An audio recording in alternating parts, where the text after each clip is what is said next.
बिटिसिआव BJP राजखान्थि हान्जाया सरकार सालायोब्ला थामहिनबा सरकार दायोब्लाथाय ट्राइबेल बेल्ट एन्ड ब्लक थामहिनबा 6 शिड्युल मोननैनि गेजेराव जायखिजाया मोनसेखौ गारगोन थामहिनबा सेफायगोन होननानै आसाम रायजोनि बिजेपिनि मानगोनां आफादगिरि दिलीप शइकिया बिथां सार बुंनायनि फिनजाथाय महरै बा फिननाय महरै आसाम प्रदेश कंग्रेस कमिटिनि गोख्रों दैदेनगिरि गर्जन मोसाहारि बिथां सारा गोख्रै फिननाय होदों। बिथांमोननि कंग्रेस दोलोनि जि हाबाफारि सोलिनाय बे हाबाफारि सोलिनायाव बिथाङा बिनि जि गावसोरनि हाबाफारिखौ बुंफोरनायजों लोगोसेनो बिथां दिलीप शइकिया बिथांनि सायावबो माखासे माने खोथा बे बुफ्रुदों।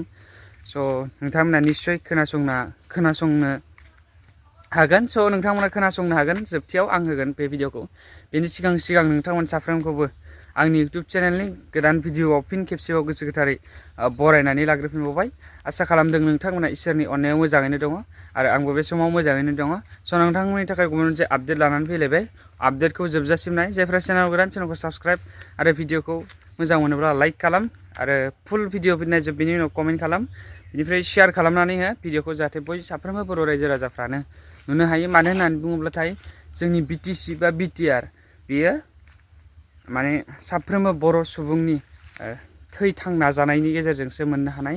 स' बेनिखायनो साफ्रोमबो बर' रायजो राजाफ्रा नायथार बे भिडिअखौ। बिथां सारनि खुगानिफ्रायनो जों आबुङै मिथिनानै फैदो। बिपिएफखौ आन्चलिक दल होननानै अनब्लाबो इउपिपिएलखौ आन्चलिक दल होननानै अनबाबो बावहाय पद्म फुलासो बारगोन।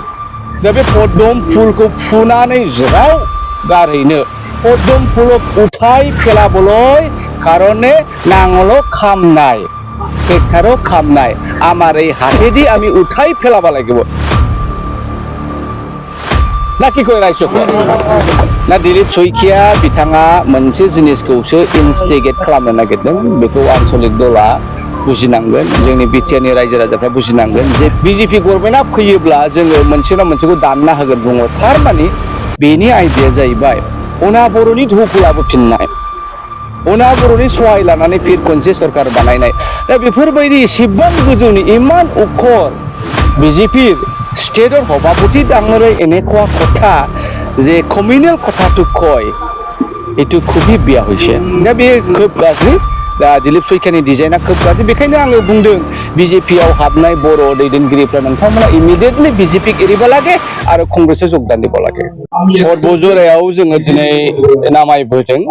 बरबजरायाव जोङो हाबनानै बासबारियाव अफिसाव एसे सावराय मेल जिरायबाय आरो बासबारि कंग्रेसनि अफिसनिफ्राय जोङो मालतीजरायाव हाबबाय। मालतीजरा गामियावबो बिराद मोजां रह रायजोनि जथुम्मायाव जोङो मोजां कंग्रेसनि सिन्था धाराखौ जोङो सावरायबाय जे आन्चलिक दल बिपिएफ, आन्चलिक दल इउपिपिएल बिथांमोना बे 15 बोसोर 17 बोसोर आरो 5 बोसोराव दिनै बिजेपिजों बेसेबां थगायजाखो रायजो राजाया बयबो अबगत जाबाय, बेखौ बुजिबाय। आरो फैयै फैयै जोङो नै दा बावहाय नैबे बरबजरानिनो सिलेट पार्ट 2 1573 पलिं स्टेशनाव जोङो फैबाय। दिनै बे ओनसोलनि माइनरिटि बिथांमोना एखे ज' जाजाय फैबाय, বইব মোজাং মোনবাই। আমি সেইটোৱে কৈছে যে এই ৰাইজ সকলে আগত ইমান জ্ঞাত নাছিল যে কংগ্ৰেছ কি কৰিব পাৰে। যোৱা বিগত 15 বছৰ বিপিএফ শাসনত, যোৱা বিগত 5 বছৰ ইউপিপিএলৰ শাসনত হিমন্ত বিশ্ব শৰ্মাই যে তেখেতসকলক ইমান মিছলীয়াভাৱে তেখেতক ব্যৱহাৰ কৰিছে, ইয়াৰ কথাবিলাক ইয়াত उत्थापन होइसे। बावहाय दिनै रायजो राजा बिथांमोनहा बयबो मिथिनानै जे बिपिएफखौ आन्चलिक दल होननानै अनब्लाबो इउपिपिएलखौ आन्चलिक दल होननानै अनबाबो बावहाय पद्म फुलासो बारगोन। दा बे पद्म फुलखौ फुनानै ज्राव गारहैनो पद्म फुलक उठाय फेलाबलय कारणे नांगल खामनाय ट्रेक्टरो खामनाय आमार এই हातेদি আমি उठाय फेलाबा লাগিব ना कि कय रायजोफोर। दा बेखौ नोंथांमोना नुबाय रायजोफोर। दिनैहाय बरबजरायाव कंग्रेसनि दोहौआ फैजेनबाय।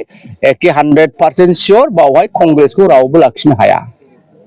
दिनैनि बे बरबजरा समस्थियाव कंग्रेसआ सोर दोलोजों बादिनांनाय जागोन आइ कंग्रेसआ मथा मथि जोङो BPF मोनमोन बायद' जोंनो ओमफ्राय माने दाङाबाजि जागोन बांसिन फेक्टरा मोनमोनानो BPF निफ्राय जानो हागौ मोनसे खोथा जे दिलीप सखिया बुंनाय बायदिब्ला BTC 6 सिडुलनि मानसि आरो ट्राइबेल एन्ड ब्लकनि मानसिया जुदि गुवाहाटियाव हा बायनो हायोब्ला अब्ला गुवाहाटिनि मानसियाबो 6 सिडुल बिटार एरियायाव हा बायनो मोन्थाय दङ होननानै बे बाथ्राखौ ससियेल मिडियायाव दानि गोसारबाय थागासिनो दङ नोंथाङा बेनि बेलायाव मा बुंगोन ना दिलीप सखिया बिथाङा मोनसे जिनिसखौसो इनस्टिगेट खालामनो नागिरदों बेखौ आन्चलिक दला बुजिनांगोन जोंनि बिटिआरनि रायजो राजाफ्रा बुजिनांगोन जे बिथाङा 6 सिडुला मा बुस्थु 6 सिडुला जाहैबाय मोनसे जोंनि बै समनिफ्रायनो पूर्व परिसनिफ्राय होखाजानाय मोनसे अट'नमि सेल्फ रुल गभर्निं 6 सिडुलाव जोङो जायो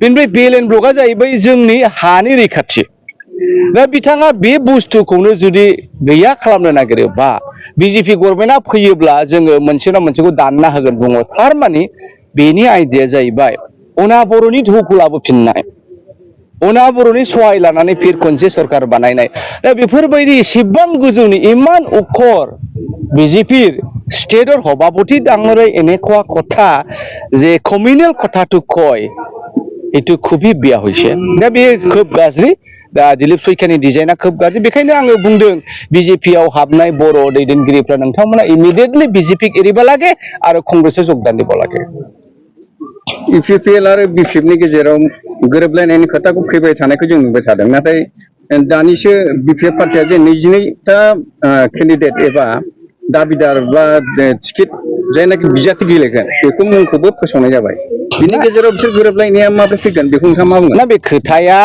लकसभानि सिगाङावबोथ' जादोंमोन नङा होमबा इउपिपिएल जों बिपिएफ जों गोरोबनायनि खोथा इलेक्शननि सिगां बे बिपिएफ आरो इउपिपिएल गोरोबनायनि खोथाया फैयो बे गासिबो पलिटिकेल मोनसे प्रपगेन्डा राजनितिनि माबा मोनसे लाबालाब जागोन साननानै बिपिएफआबो बेखौ ओरैनो बुंसोबायो आरो इउपिपिएलआबो बेखौ प्रेक्टिकेलाव इउपिपिएल आरो बिपिएफ